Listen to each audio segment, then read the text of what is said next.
made it to every one possible in every possible format.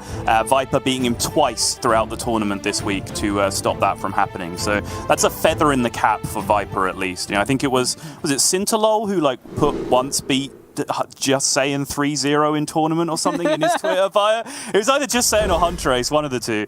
Yeah, it's that kind of thing, right? Where like even if you don't have a particularly successful week, that is a fantastic thing to have done just to ruin someone else's dreams. But you're absolutely right. Bozzzton still on the road to recovery, still does face a fair bit of criticism here and there. I think both of these players do. But by the looks of these two opening hands, we've got a couple of skilled rogue players. Gia, the mulligan wizard that you are, how do you feel about these opening hands?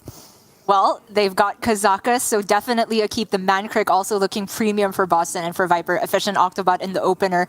Almost always the best card to keep in the matchup. For Bozzzton, I'd like to see just the legendaries in the middle cap. I forget Vanessa's also legendary. She is definitely a card that needs to be played around at some points in the matchup, but is not really premium in the opener because you don't expect to see the super high impact cards that you want to copy played out so early necessarily.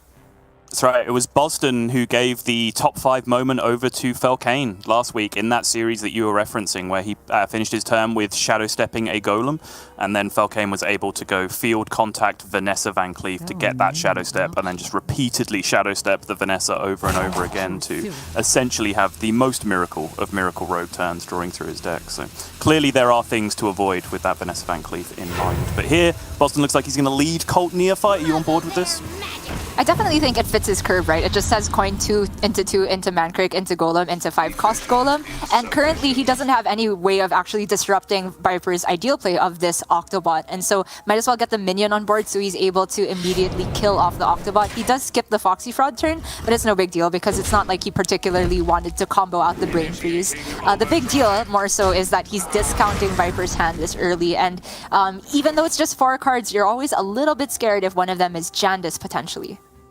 Yeah, fortunately for Bozzzton, though, Jandis isn't there. And although Kazakus is, it almost feels sometimes like discounting the main body of Kazakus is wasted. Because you still just don't get to curve Kazakus into Golem, right? You play Kazakus to get a Golem in your hand, and that doesn't come down any earlier if you discount the Kazakus. So the rest of Viper's cards, in terms of finding himself a turn 4, just really aren't there at the moment. So he might still potentially have a very dead turn next turn.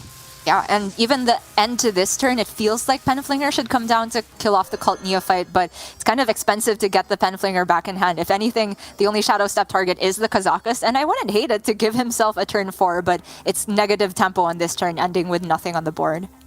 Yeah, negative tempo is right, but I'm kind of into it for the same reasons, right? Like, what even is your top deck here that gives you a satisfying turn 4? It's very hard to find one, right, if you look through the deck, so I kind of like just shadow stepping the Kazakus, going for it again. I'm fully on board with this.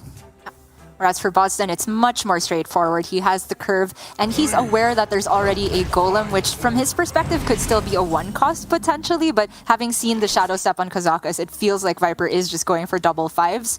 And the cheapening on the Brain Freeze is a very big deal to take down the Mankrik here with the Dagger, or potentially Penflinger and Wand Thief for max tempo. Unfortunately, you don't get to see the options here for Viper. I can see the Greater Golem, the first one taken as stealth, but he's potentially in a spot where +2/+2 on minions could be strong if he is going to go for this max tempo. It's no matter, Gia, for I am omnipotent. The first one is Stealth Summon a Copy, and the second one is Rush Draw 2 cards. He was offered Stealth again off the second one, but obviously went for a bit of variation between the two golems. So he has a decent tempo golem with the Stealth Summon a Copy, and then he has a good value golem, I guess. Reactive value golem with Rush Draw 2 cards. So I think good balance between the two of them overall. Very true. The copy is always just very good proactively, even if you do get your board cleared here. Viper doesn't know that Bozzzton wants to go for Kazakus, but it so happens that if he had taken the +2/+2 and Bozzzton took the slow option of Kazakus, that Viper would pay off huge. And the chance for it being +2/+2, 2 chances in fact, is maybe deterring Bozzzton from going Kazakus here, because he might instead want to clear off these minions. He has Brain Freeze to do it with, but it's so expensive to activate because he's looking at a field contact pop-off in the near future. Yeah, and I think the scary thing, right, is everything that you do to play around +2/+2 just gets smacked by summon a copy, right? Because you just have a low tempo removal play and you use all your removal and then they just play like Divine Shield, summon a copy, right? So I think either way, you're going to be playing around one golem and not playing around the others. So I kind of just like doing the powerful thing and just playing your own Kazakas. Although he gets some very poor keywords to begin with, I think these are the 3 worst ones, to be honest. And maybe it ends up even being lifesteal because Bozzzton could fall behind in the near future, but I don't know. These are all just not proactive. He does get copy, though. You cannot go for +2/+2 in this situation. It's far too ambitious. The draw is also interesting to maybe pull him Shadow Steps for a bigger field contact turn. He did take copy. Yep, did take the lifesteal as well, as you were saying, but he is pretty much resigned at this point to be the defensive player in the mirror, and Viper initially picks up on that dynamic as well and just goes straight face, does not trade 3-3 into 3-3, just recognizes that he's the aggro right now. He's even picked up extra burn with that Fireball in hand, which I love doing, both in the Rogue mirror and in Rogue versus Mage. I know you are the Mage aficionado. I find generally the best way to win that matchup is to pick up burn. Is that what you're most scared of when you're playing against Rogue? Definitely. And also just minions played out turn 1, turn 2. If you have to spend turns playing flow, that's an expensive, even just 5 chip damage in the beginning of the game can make it such that you fall within Alex Wicked Stab range of lethal. And I'd like to reiterate how good it was for Viper to not take the trade with his Kazakus here because he specifically took Stealth Golem, right? If his golems were revealed, even with Divine Shield, for example, it allows Bozzzton to maybe like dagger 1 down, trade Kazakus, and if Bozzzton had gotten shoot 2 with his golem, then that makes it a little bit stronger. But the stealth makes it such that Viper is fully in control of the board situation, and Bozzzton, it feels like he has to be the one to make the trade for Viper, although he could take the VT on the 1-2. I'm not sure if his health is safe enough to do that. Yeah. Yeah, I guess, there's a very weird niche where if they have exactly poison deal 3-2, then they can trade the Kazakas first, but that makes no difference if you're making that trade yourself, right? So that's still 3 free damage in that situation. So yeah, can't really think of a way that Viper gets punished for the play he made. Very well recognized. It so happens that the lifesteal does kind of recoup what Bozzzton may have lost in his health by not killing off Viper's own Kazakus, because these are still not the easiest to deal with because it's not Divine Shield. These golems actually still challenge each other pretty cleanly, and now I'm interested in at least one value trade happening, but Viper's going to see what's in the box first. Brain Freeze is insane. Take a Penflinger turn. Yeah, it's a really good Penflinger turn. I was looking initially at just using the other golem, which is Rush Draw 2. Just to clear out some of the 5/5s. Obviously, you give them the healing, but you still get to then push face with more damage at the end of the turn, keep yourself very high on resources. But if you hit Brain Freeze here, I definitely think this line is better. But what happens in this world where you hit a Weapon Rogue card instead when you hit a poison, right? Then it becomes a little bit more awkward, I would say.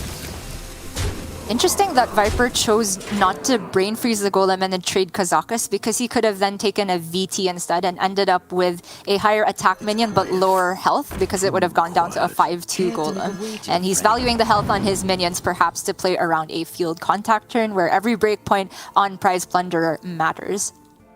Yeah, I think in general, just 5 health minions are the nuts against Rogue, right? Because it's out of range of Brain Freeze, it's out of range of most Prize Plunderers, and also out of range of current rank of Wicked Stab as well, right? So I think it's just a good number to have in terms of minions that you want to protect. But if Bozzzton can find himself a Prize Plunderer here, he's going to have enough juice to be able to get the full board swing, and then it's going to be that resource golem from Viper that's really the only thing keeping him in the game if the Prize Plunderer does come down here.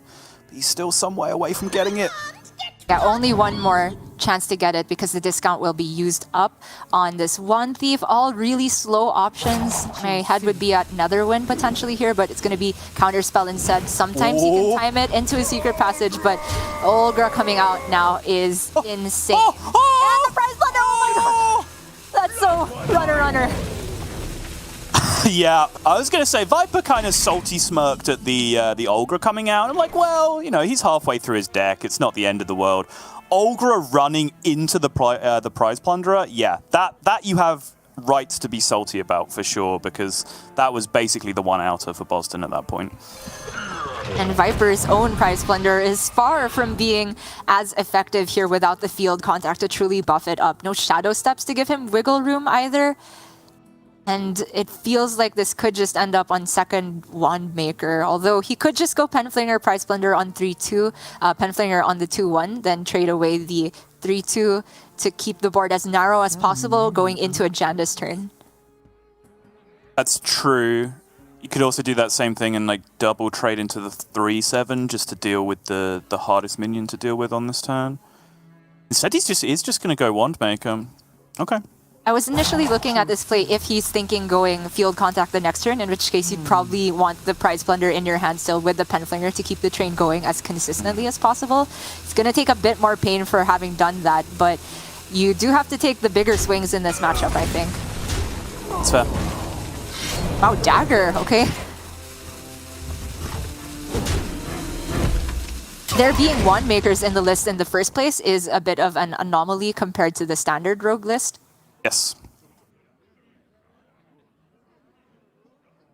Definitely feels more in place in Weapon Rogue because it can just give you a bunch of poisons, which you don't necessarily want in Miracle Rogue. But this is the window now for Bozzzton to really get a full grip on the board. Doesn't have second field contact, but he took Counterspell last turn. I figure he'd be interested in trying to maybe starve Viper of a Secret Passage turn if he feels like that's in hand, or just Neophyte because they have very similar functions. He could also just rip Secret Passage himself for his own Janda's, right? Just be the first player to play Janda's in the game. Take a value trade even with the Enraged Mankrik over the 5-2. But he is going to go with a development line here.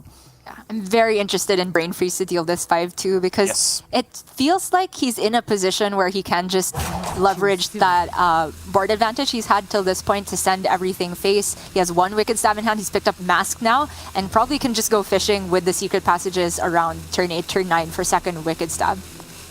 That's very fair, yep.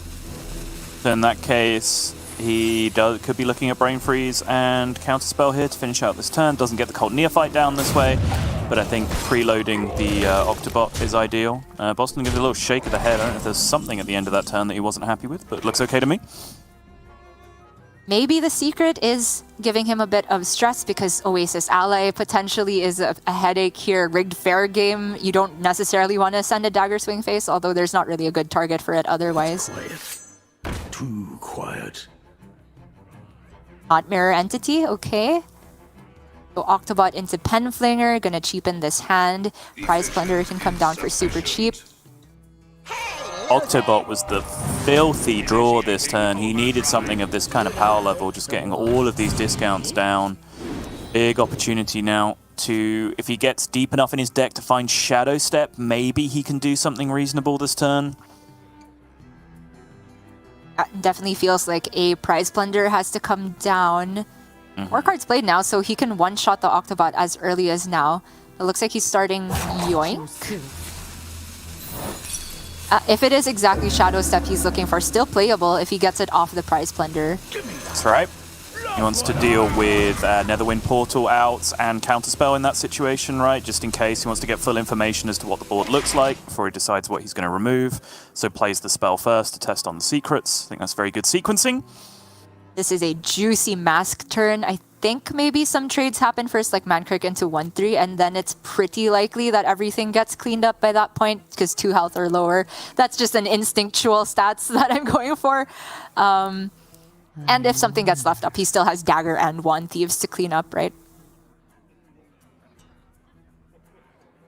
Worth noting that what Viper has cut for the Wand Makers is the double Cult Neophytes, which, to be fair, aren't necessarily super high impact in the matchup. You see Bozzzton even favoring Counterspell over it. And if there had to be one minion left up by the mask, the Penflinger is ideal because it's so easy for him to VT this. Yeah, minimum damage if he wants to use his face, or he can just take the V2 with the minion. But you are absolutely right. I think Cult Neophyte is a fairly lackluster card in the mirror. Normally, its best usage is just coming down very early and just representing, you know, Bloodfen Raptor damage for a couple of turns. Like maybe it deals 3 to 6 damage in the early game, but Rogue is surprisingly spell light. I think, you know, flavor-wise, historically, we've always thought as Rogue as being a very spell-heavy deck, but this particular iteration, I think, is usually somewhere around 22 minions and 8 spells. So Cult Neophyte doesn't generally do a whole lot. It has to be a pretty good Jandice to challenge the Mankrik, but one Blood Herald is super unfortunate. I was going to say, even if they're two decently sized minions, the fact that there's two One Thieves stuck to the board, which kind of gives Bozzzton free reign to test illusions, is a very big deal. Evolving again, the One Thieves just getting in the way of these spells really locking down on Mankrik. If he wants to make a very aggressive tempo push here, which maybe is the right way to do it with Fireball Wicked Stab in his hand, he can go like dagger one of the One Thieves, Guardian Org Merchant it, and then just play rank 2 Flurry to freeze the board, and then just hope his 5/5 gets to connect face at that point, which I'm kind of on board with. I can see that. Potentially even Mankrik, and then you take the 2 and 3, that the Mankrik gets frozen with 3 minions left on board. Yeah, I do like the Flurry. But it looks like he is looking for Mankrik here. Okay, fine. And yeah, I guess with no real illusion to protect here, there's no real reason to worry about the 1/2 on the other side of the board, right? It's not like you have another 5/5 that can trade into this turn. Yeah, he's also not got a hand that wants to keep replaying Jandice, so no need to protect her either at this instance. He's just setting up his own face race, which is very valid because he said Wicked Stab going up to rank 3 next turn, so 12 burst in hand, and Bozzzton is going digging for his own answers to this board, looking for Prize Plunder, Brain Freeze. Swindle's a good way to start. Vanessa gives him Mankrik, which is kind of late at this point. I don't think he can spend this 3 mana just on a minion that doesn't answer something. Yeah, but also crucially, shouts to Viper because Vanessa gives him Mankrik deliberately. Like, that was a, I would say, unnatural order to play those cards in on the previous turn, but he made sure he did not play Flurry last because of that Vanessa Van Cleef out on the other side. Very good stuff. I think Gabby himself called Viper out for it back in their final series from Orgrimmar. Devolving Missiles seems not good if the Jandice stays on board before you play that. True. Ooh, Foxy Swindle as well, though. On the rope. Even if the rest of the turn is Dagger Devolving, if he can fit it in. I don't know if he's safe from the burst in hand, but no time left. No time, chat. Yeah, he's just going to dagger up, which means there is now 9 damage on the other side of the board. Viper genuinely cannot believe this. There is 9 damage on his side of the board. Fireball Wicked Stab now in hand. Got to ask some questions about Bozzzton's last couple of turns there and whether he can preserve health when he had every other advantage going his way. But Viper will take the shocked Pikachu expression and the victory here in Game 1, Gia. And Bozzzton with the wincing Raichu. I don't really know what meme I can compare that. But that really felt like the rug was pulled out from under him because after the stealth golems were dealt with, it certainly felt like Bozzzton was in the driver's seat. But I have to say the secret passage outcomes into Swindle, both of them not hitting Prize Plunderer, was rather unlucky there. If the 5/5 had been dealt with, I think Bozzzton could live to see another turn. Potentially, Viper could have still gotten the lethal there with some incremental damage and just staving off the board. But yeah, the Rogue Mirror is definitely tense and always on a tight line.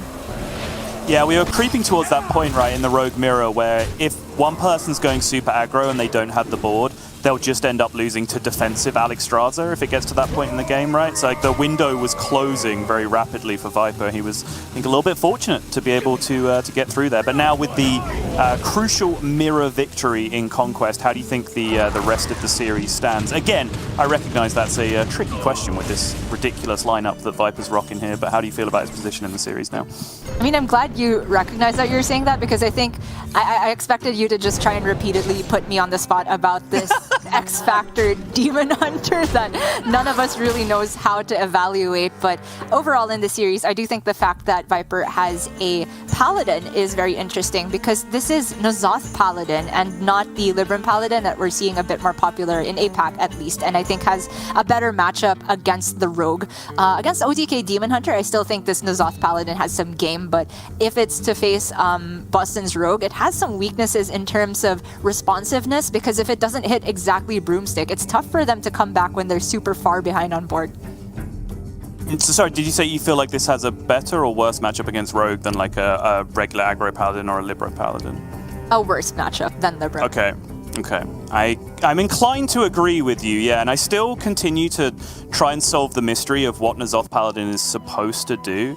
It's very weird to me because there are genuinely some very high-level players who think that N'Zoth Paladin is one of the best decks in the game. And honestly, if you look at ladder stats, even filtered to the highest level that you can, which is like top 1000 Legend, it's still a very good deck. The problem is there's a leap still between top 1000 Legend and top 100 Legend, or competitive play, right? And it still remains to be seen for me whether N'Zoth Paladin really does anything at the highest level. Like, do you have any strong opinions on the deck as a whole?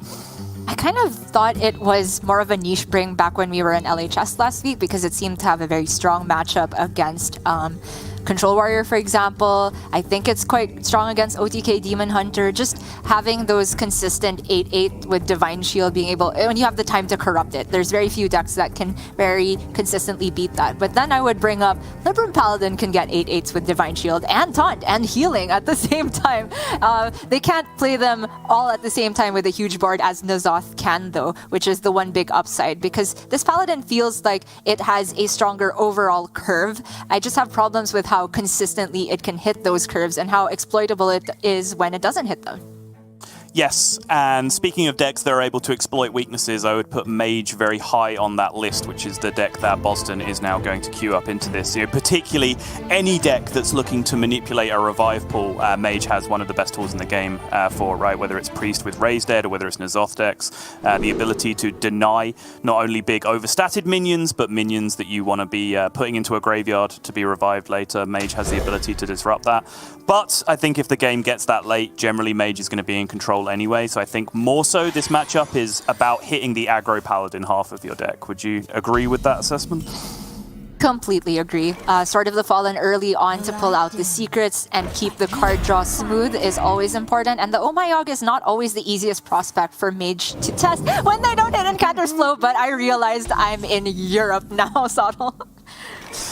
Yeah, I was going to say welcome to the jungle, Gia, but that's actually more appropriate for me going to APAC, right? Because I'd just be surrounded by trees at all times. It's just a very backwards analogy. As it happens, there's not much good card draw to support the flow just yet, and because you mentioned Devolving Missiles is such a crucial card to dilute the pool that N'Zoth can actually resurrect, it doesn't feel great to use it on just a Righteous Protector. However, if Bozzzton is committing to just ping into Combustion next turn, what's he going to do about the next minion? This is very defensive for him, and looking, honestly, it feels like to just beat Viper before N'Zoth can come down. Yeah, agreed. I think it doesn't feel pretty using a Devolving Missiles, again, with all the buffs available and with all the N'Zoth minions that are available. Just the ability to even Devolving Missiles a Griffin in the mid-game, right? Just because there's very clean way to deal with it. Why? Gia, this is normal, okay? This is how this game goes. You just draw the blue card. It's fine. It's fine, okay? Calm down. This was my ladder experience at the beginning of the month. I seem to have lost my talent and donated all of it to Europe. This is amazing. You don't lie. They just don't miss.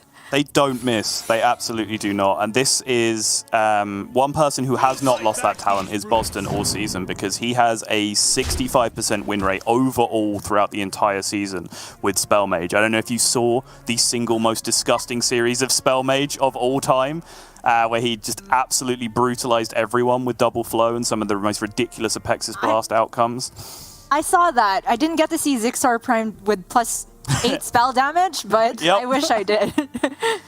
Anyway, this Lunacy draw is very interesting because this is honestly the worst time to play it in terms of where it can come between two flows. After both of them, you can hit that very ugly breakpoint of 8-cost spells where there's whiffs like Guardian Animals, Jewel of N'Zoth, etc. However, he still has a decent turn without the Lunacy if he thinks this is not Oh My Yogg, right? It could just be a Combustion ping clear. But if it is Oh My Yogg, then things could get a bit spicy because you could use the Lunacy to test the Oh My Yogg. That's very true. Yeah, it's like one of those situations where you have to secret passage to test counterspell to see if you have lethal, but then if it isn't counterspell, you just lose all your cards and the secret passage goes off. It's a very similar spot because I don't think Bozzzton wants to play Deck of Lunacy this game, but he might feel like he needs to. So, not gonna take the bait on Oh My Yogg, which it is, from his perspective, a 50-50 if Viper was just gonna play any secret that he had in hand and it's the only one, for example. Oh, yeah. Yes. This is the gas on the other side, though. Coin Dragonmaw Skystalker to corrupt the Carousel Griffin. This is the dream curve for the N'Zoth Paladin. Decent pickup for Bozzzton, though. Yeah, I think he still does have to ping that, because if he pings his own guy, it's dead to just like a hammer swing plus the 5-1 trade after the 5-8 comes out. But it's low tempo and also a prime Blackjack Stunner target. That's so disgusting. Yeah, there's the face. Okay. Yeah, first day of school, obviously, a very contentious card in the game right now as to whether it's been buffed or nerfed, because the ability to not play a 1-drop on turn 1 is a big deal. I think people underestimate how much of a big deal that is. But there's so many, like, game-breaking 1-drops now, right? Blackjack Stunner, One Thief, all that kind of stuff, that by giving you 3 of them instead, you're actually increasing the chances that you hit one of those nutty 1-drops. So I think the card is in a pretty weird spot right now. Bozzzton hesitating just a bit before he ripped the AI. Of course, he knows this is not Omayog, but I would hear the argument for playing Lunacy before AI there, just because he's in that bad of a spot where even though you have some whiffs in your deck left, you just need more than what's in there naturally to actually win from this spot. He decides against it at the last minute, fishing for you to have to assume another Devolving Missiles or just a way to freeze the 8 damage. He has found it, to be fair. And combust the 1-2. I guess this turn still starts, continues with more card draw. Cram session. Wow! I'm shocked that he feels he can afford to play a 6-mana 1-1 here, but it does corrupt the ring toss, I suppose. Yeah. No, I definitely was not expecting this either. He's going for the 1-2 punch swing turn, right? He's just going to say, well, you don't want to deal with this on the following turn, and then I have Flame Strike, Combustion dominate the board on the following turn, which actually, now that I look at it, I think is pretty smart. Yeah, it's going to work out pretty cleanly for him, even against Hammer of the Naru here. You'd have to imagine Viper is smelling something fishy, that Bozzzton is willing to play out this minion after so many cards drawn. Have to expect Flame Strike, but the best way he can play around it is actually not getting the 5-8 on board unless he immediately kills it. So he could trade the Blackjack and the 3-4s and then the Hammer Swing and say that's a pretty bad Flame Strike, but against everything but Flame Strike, it's kind of a bad board.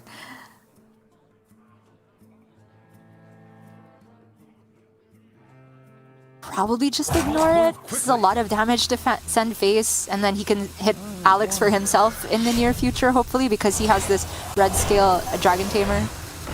Yeah, it's so weird. Like, it's kind of the sign of a good play from Bozzzton, because even looking at his hand, I can't really see a line that I particularly like, right? Like, even though I know exactly what I'm trying to play around. So I think Boston's just set up a very awkward position there. I think it's a very nicely navigated turn overall. It's huge. And Viper is thinking, okay, just Flame Strike, my 8-8 survives, but it's Flame Strike Combustion, like you mentioned. Really expensive spell damage options, and the only cheap one being Solarian's a bit awkward, but I do think he still has to take the cheapest because he's gearing up for a Cram Session next turn, you'd have to imagine.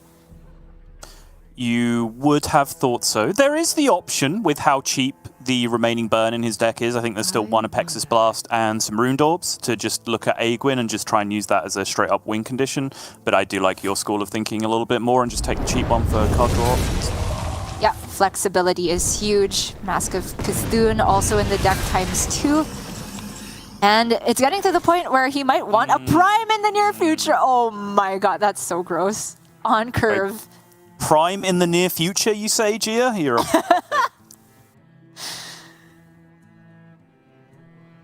That's gotta be a windmill slam play here. Again, Gia, welcome to Europe. No one windmill slams anything over here unless your name is Blaze.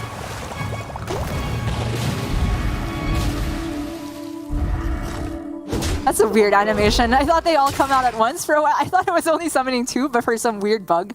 But maybe the Dormant messed with how quickly it came out. These are tiny Murlocs, to be fair.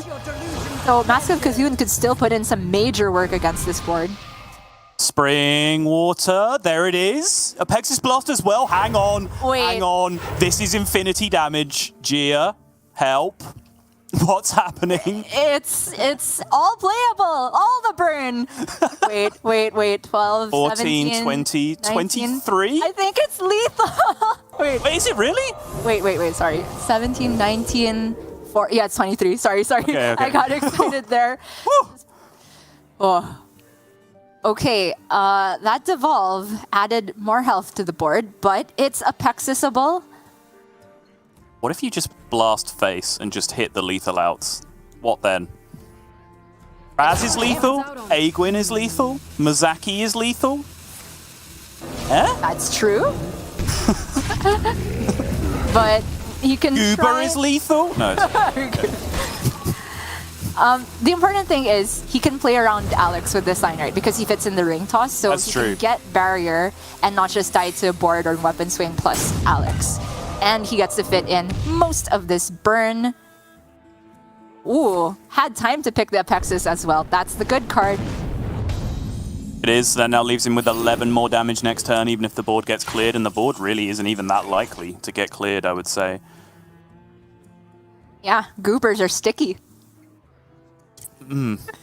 I'm not sure how I feel about that, Gia, I'm going to be honest.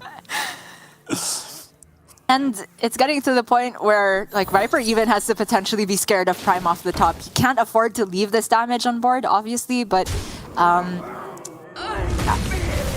going for his own N'Zoth play. There's like very bad Murlocs in the pool, but it's really just looking for the Carousel Griffin and the Elemental Taunt. Oh, that's a beast! The Druid card! That turns into a taunt! Oh, insane! Yeah, you take that. And then it gets unfrozen because it transforms after it hits the 3/6. That's right. Pretty sure that's better than killing off the Gubarashi, which he could with the... That's just the canon name now. It is, yeah. Kill it with the Argent Spire. Yeah, I love this.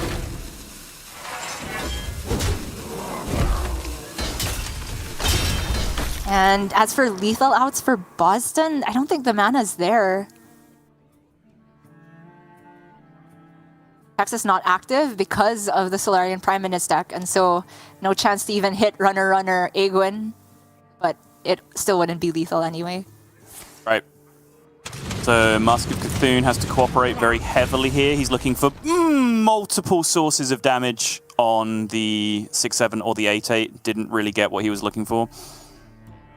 You can Fireball the 8/6 or Apexis Blast the 5/4. 16 on board if he leaves up the 8/6, so he does have to kill it though. Only play to stay alive, and he's dead to many sources of damage from Viper's hand, but there is simply no other option. Time runs out on me. Texas trade instead to give him, well, more burst from hand on the off chance he stays alive, from which we can see he is for now. Never mind. Never mind. 13, yeah, 14 with weapon and 16 with hand. Exactsies, yep. Viper just going to check, recheck, and check it again, but he has got exact lethal by our count. And now massively over lethal with the Hammer of the Nari. 2-0 now for Viper and the N'Zoth Paladin, which I was weirdly in this series still the deck that I only have the second biggest question mark over, but it is a question mark in the series. It has got over the line, and now, Gia, the wait is over. We are going to get to see this very bizarre build of Death Rattle N'Zoth Demon Hunter come into play, which, you know, we've been alluding to throughout the whole series, but just to give a few more details on it, it's not just, you know, the regular build of N'Zoth that you'd be used to maybe seeing on ladder if you run into it now and again. It's very, very greedy. There is an Alar in there to fulfill the elemental condition. There's a Vectus in there to even take further advantage of even more of those Death Rattles, and he's still finding room for, you know, Skull of Gul'dan and Illidari Inquisitor and all that regular power cards on top of that as well. So this is a real Swiss Army knife of a deck, but it remains to be seen whether it is going to be maybe a little bit too slow to keep up with some of these decks in Boston's lineup. There's even Sneaky Delinquent. How does this card fit? How does everything fit in this deck? I don't understand. You were saying it's a very bizarre build of the deck. I couldn't even tell you what the standard build is because I don't see a lot of Death Rattle Demon Hunter nor even N'Zoth Demon Hunter on ladder. But whatever Viper's gone for, it certainly has many different win conditions, I should say. I'm worried about how consistently it can hit any one of those though, because the early curve is a bit lighter compared to what I'm seeing from the very initial builds of Death Rattle Demon Hunter we might have been seeing at the release of the expansion, where you're running the 3/3 that summons the 2/1/1 taunts, etc. That's not in here. He does have most of the minion types though. Wait, sorry, Renowned Performer is in the deck, yeah. Oh my God. How does it all fit? I don't understand. There are 46 cards in this deck, Gia. That's not what you're understanding. We play by different rules over in Europe. But yeah, it is going to rely quite heavily, I think, on just hitting a couple of early drops. Weirdly, to me, like there's 4 1-mana weapons in the deck as well, which is just another unusual quirk of the way that the deck is put together. But to be fair to it, I don't think it's anything that we haven't seen from like N'Zoth Paladin or Control Warlock, for example, right? Which also just have these ability to draw incredibly clunky draws, but do dedicate, a third to half of their deck of filling out that early curve with 1 to 3 drops. So it is a fairly popular way to build control decks in the current metagame, but certainly this one a little bit off the wall. But again, we keep echoing this sentiment, but Viper is very well known to just disregarding convention and just going with what he believes to be powerful. And the early builds of Death Rattle Demon Hunter kind of just took advantage of the fact that your Razor Boars pull out the Beastmasters, which then pull out the Renowned Performer. It's just kind of this chain of Death Rattle minions pulling further Death Rattle minions from the hand. But there's 2 problems with that main theory. First is that you might not have the chain consistently in your hand, and if your opponent kills them at the wrong time, then it feels like you're wasting a lot of the potential tempo you could get. And the second is your opponent can quickly realize, I don't have to trade any of these if I don't feel like it. It can give the Demon Hunter even more tempo and make the trades for them, essentially. But there are certain cards in Viper's deck that are not in the original builds, like the Sneaky Delinquent. Pulling out a stealth minion, it's pretty relevant, I should say. So I'm sure you've done a Mull It Over episode on this deck at some point, Gia, so why don't you talk us through it? Left card is one of the cheap ones, so I'm going back to tutorial Hearthstone. What do you keep? Innkeeper. This is the level of insight I've come to expect from my casting partner, Gia. Well done.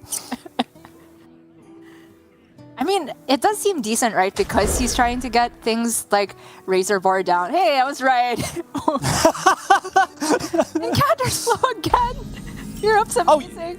Yeah, we don't talk about Mage Mulligans. That's a given. It's fine, don't worry. They just full mull for the blue card and they hit it. Don't worry about it. Mm-hmm. Got the font, too. Mm-hmm. He's not messing around, though. He's going straight into coin Incanter's flow. Reason likely being he has multiple ways to spend his turn 2 anyway. So this fills out very nicely, and he gets that extra discounted card, which could be something very impactful off the top, and kind of is. And we talked about how impactful Devolving Missiles was against Paladin, pretty much against Viper's entire lineup, we should say. Yes. It can be used as early as now to deny the potential train from Viper, but I think it gets a lot better later on with the likes of Talon Forging, Alar in the deck, even Vectus tokens a bit later on. So Bozzzton digging with the Primordial Studies, realizing that the Ruined Orb very likely gets him something on board in exchange for the Razor Boar because there was a kept card for Viper. That's right.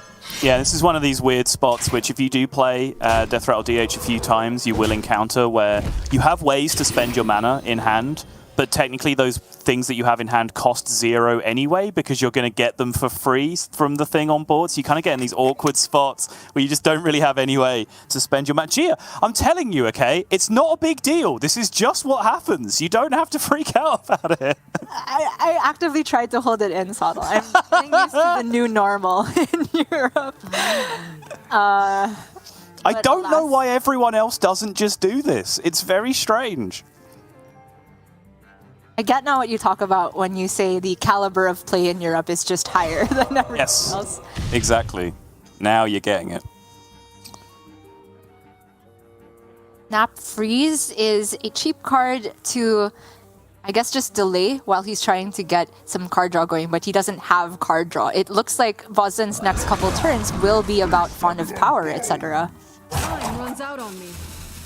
Yeah, it looks like it is going to be a very minion-based hand for the next turn or two. Interestingly, Bozzzton goes completely left field and takes the deep freeze, because I think the other argument was to talk about there was like, oh, if he really needs card draw, he could take Rigged Fair Game and say eventually Demon Hunter's going to have a turn where they don't want to weave in even that 1 mana hero power, but I think that could have been a little bit ambitious. But yeah, surprising to see him go all the way to the 8 mana card with the deep freeze. That does maybe lend some insight to how Bozzzton views a matchup. He certainly tested it more than you or I have, and maybe he's seen it go towards the late game more often than you'd expect. As it happens, Viper has a very strong curve with these greedy cards we were talking about. The pool for Vectus is starting to pile up, but again, there's still this trump card of Devolving Missiles. Bozzzton will have to be very picky about when to use it, but this is as decent as any, right? 2 good targets to deny. Ooh, and a decent outcome as well. It was looking like that might have actually left quite a lot of power on the board if the third missile had also gone right. But that was a decent split there. Took a good amount of power off the board. And he can respond with his own Sugar Elemental as it happens and play the 1/1 alongside it. The token is the Sugar Elemental, isn't the thing the Confection Cyclone? Is that what it's called? Something like that. Confection Cyclone, even. Yeah. Ice Cream Guy and... Ice Cream Guy, exactly. Sugar Token, okay. His health total does start to look a little bit precarious, actually, because Viper has had those icky minions repeatedly hitting Bozzzton in the face because Bozzzton did not want to deal with it in the early game, which you definitely can expect versus Demon Hunter. But in terms of burst for this deck, it really comes online only around Illidari Inquisitor, which is very far in the future for Viper. So I think it's fine for Bozzzton to just play some more minions here, but he's getting even greedier here with the Luminary, which is down on board. Whew. Ace Hunter Kreen is so valuable here. It is a little bit mana inefficient, and there's a ton of mana in the hand, which does lend me towards just, you know, playing a 5-drop here, but it's so powerful on board right now. Yeah. And I think, looking at it again, Bozzzton ended up going for the Luminary because he wanted to present 2 minions that kind of are must-kills, right? The Luminary allows Bozzzton to eat so much mana with the Generate minion, and then the 2 spell damage, you already know how strong that is. And Viper has a lot of strong minions he just wants to play on 5 mana, so Bozzzton tried to deny that by creating a must-trade. So the Ace Hunter Kreen is actually so clutch there. It was a good draw, though, on the Brain Freeze. Did allow Bozzzton to mop up, and the Apexis Blast has put him back in control of the board, at least temporarily. Still missing that one thing that we've been talking about for multiple turns now, and it's that card draw. We saw, even in the previous game, right? Like, we were just downtrodden. It felt like Bozzzton was losing by miles. And then with Double Flow, he drew 1 Refreshing Spring Water, and suddenly we were both just talking about, oh, actually he might just have lethal this turn, right? Like, that's how powerful card draw is when you just have Double Flow on your deck. So if you can pick up Arcane Intellect, Cram Session, even just something to get rolling, he might be able to find a way back into this. But right now, there's just such a density of threats on the other side of the board coming at him from Viper. As it turns out, this is a relatively slow turn, though, because the Vectus is not very juiced because of that Devolving Missiles. It just has the 1 Razor Boar in it right now, I think. Sounds right. Still Yep. 2 tokens, which is still annoying to deal with. And from Bozzzton's perspective, they could be summoning further minions from Viper's hand, of which there is Death Head Cultist, Quillbore in the pool for N'Zoth as well. Yep, so cannot copy the same Death Rattle twice, so he just gets a regular vanilla 1/1 Plagued Hatchling. How do you know the names of these tokens? Very impressive. I'm literally spectating. Okay. I'm cheating so hard. I'll expose myself, it's fine. I'm just doing the complete opposite of Raven, which is ragging on you for not knowing card names. I'm being impressed at you knowing card names. Exactly. It's a very refreshing dynamic. Also needs refreshing other things, namely Spring Water here. This is a very slow turn that honestly feels like he has to send this Fireball into the Vectus, as icky as that sounds. Alternatively, could just trade it down ping and then play the 4/4 for no copy value.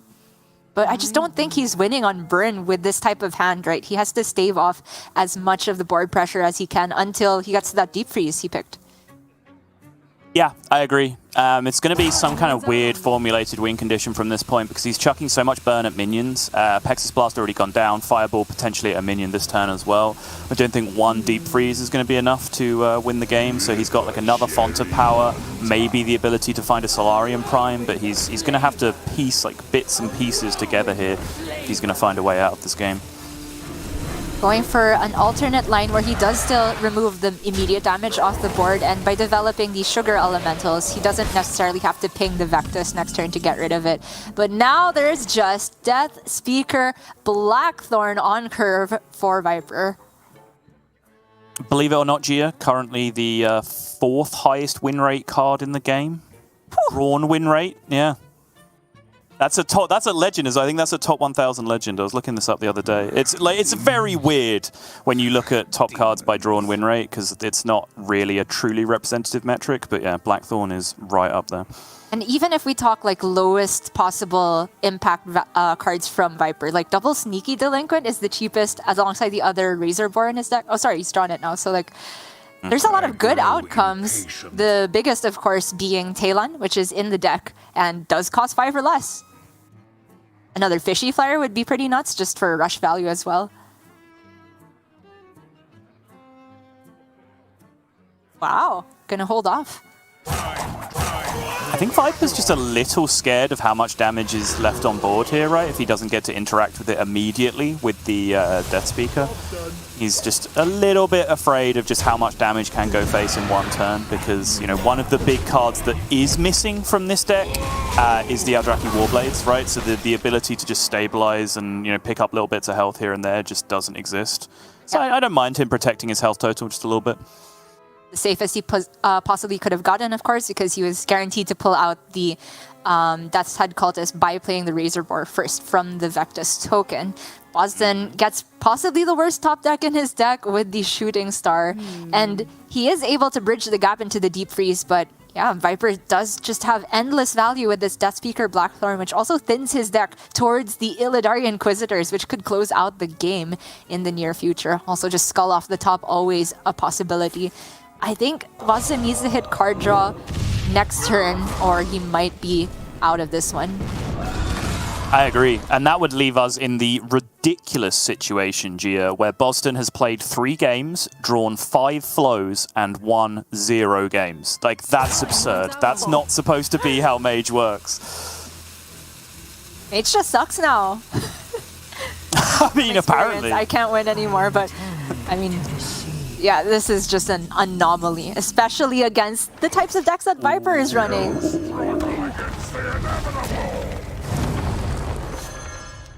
He does hit the Talon! And a Rush minion. BT down the 2/1/2s. And I guess just Hero Power face, because his best studies outcome here is Skull from this point anyway. Yeah, it seems fair. He could kill off the 4/4 with his Hero Power and the 3/3, but I honestly feel like he nets more damage with that line. And then the 2/1/1 taunts actually die to a VT from at least one of the Sugar Elementals, so I don't see a big reason for having to kill off the 4/4 here. Yeah, I completely agree. I think isolating the 4/4 is a lot stronger. But yeah, it's also, you mentioning it, I think we will see this turn led with Hero Power face. I think a lot of people might have been tempted to start the turn with Illidari Studies, but Viper recognizing that that would be a mistake because he doesn't want to pick Skull off Illidari Studies and then get it stranded in the middle of his hand. Oh. Much like the OTK Demon Hunter. But this is the moment that Bozzzton has been waiting for all day. But it looks like the chain is going to end very rapidly. There is so much density of card draw left remaining in his deck that I was very much expecting that to be a bigger pop-off turn than it ended up being. But it has come to a very rapid conclusion. I had hoped for it to be too. Honestly, this turn feels like it's just going to be Deep Freeze to spend his mana fully. And so taking... Mini Mage does have the most chance of sticking on the board, but it feels like it's card draw or bust for Bozzzton next turn. So I was interested in just taking the cheapest option again in the Kobold Geomancer. Because he's going Mini Mage now, it means he's just choosing not to Deep Freeze. So if it's not Deep Freeze this turn, I understand taking Mini Mage, but the Combustion is very defensive. which case it looks like he's going to Fireball on the left and then Combustion in the middle to clean up. Yeah. Guarantees N'Zoth in hand for Viper. Yeah, shake of the head for Bozzzton. He knows. Oh man. So many minion types in the pool now. Kurtrus even kills the mini mage. Insult to injury that, but I'm pretty sure this is already a good N'Zoth turn. Doesn't have like the demon for the maximum value, but does he really need it at this point? How is this not N'Zoth? What? I don't understand either. Okay, alright, fine. Pick whichever way you like to win the game by miles, Viper. I don't really mind. Oh, after he used the spell damage minion. It hurts. Yep. It hurts. AI, second Spring Water. Okay, Runed Orb into Spring Water. Yep. Where my head's at. Oi. None of these cards are refreshing Spring Water. Or Mind Render Elucia. How many Elucias do you rate Combustion?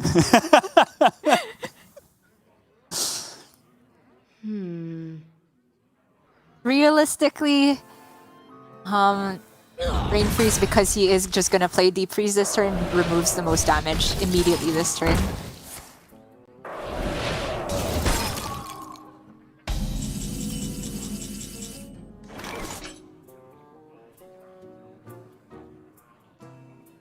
Is Viper just playing a little mini game now of how greedy can you get with N'Zoth? Like, he literally knows Bozzzton is completely top decking from this point. Yeah, I think he just wants to full juice it, right? He got the Elemental down, he's already got the Murloc. He finds the discounted Green Rag. Double discounted Green Rag! Oh no. N'Zoth's not even getting played this game, is it? It's just gonna be Green Rag for lethal because he can equip the weapon next turn. Yep. However, he can get frozen. So not necessarily gonna be able to proc the Green Rags to face. True. Impatient. So gonna hunt with studies for something like another Kurtrus maybe? Can soften elementals. Hurt's okay, I-Beam is okay. Actually, I-Beam wouldn't be okay because you'd still have to pay 1 for it, so it wouldn't fit with the Spectral Flyer, which is a little bit awkward. Just Tempo Minion probably, yeah, picks up Vilephiend Trainer. Yeah, these are minions that incentivize the water elementals to go into them. Weapon equipped, just in case he isn't frozen, so he can push lethal next turn. But there's so many ways that Viper can push lethal. He's also just at 30 against Spell Mage on turn 10. Objectively, the funniest of the 15 cards that he could have drawn that turn is Deck of Lunacy. So, well done, 10 out of 10 for comic timing, 0 out of 10 for hitting card draw and actually winning the game. That was rough. Yep.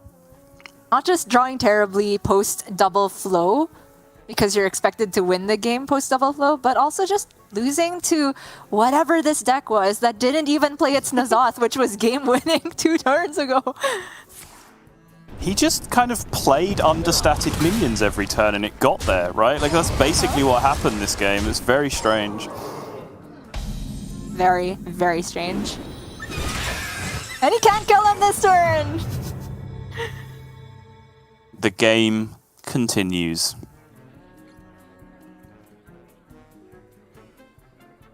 One green rag into 1 blue elemental.